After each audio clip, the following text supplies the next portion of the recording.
Welcome to our channel. Today we how to configure LinkedIn message requests using inbox rules, detailed guide step by step clearly.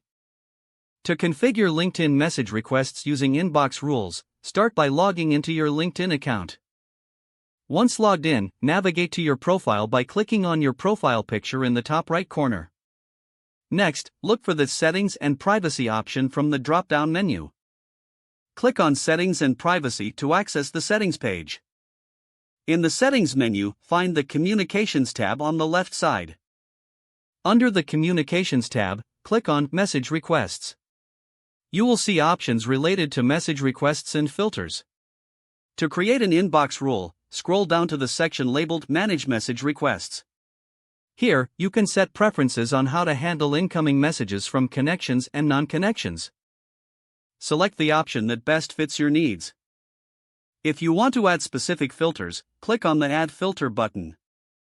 Choose the criteria you wish to apply to incoming message requests. This can include options like location, connection degree, or mutual connections.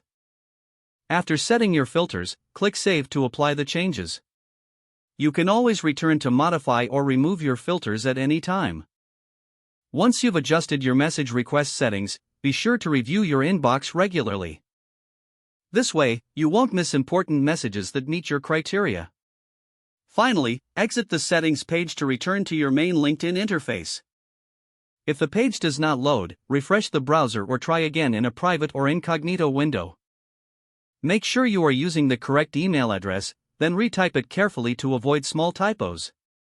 If your password is not accepted, use the Reset option and create a new strong password you can remember.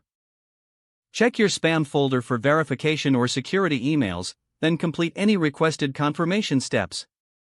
Enable two-factor authentication if available to improve account security and reduce unauthorized access risk. After signing in, review your profile details so your contact information and settings are accurate and current. If you see an error message, note it down and try again after restarting your device and internet connection. Log out when you finish, especially on shared devices, to keep your account and payment information secure.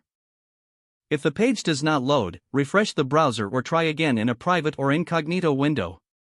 Make sure you are using the correct email address, then retype it carefully to avoid small typos. If your password is not accepted, use the Reset option and create a new strong password you can remember. Check your spam folder for verification or security emails, then complete any requested confirmation steps.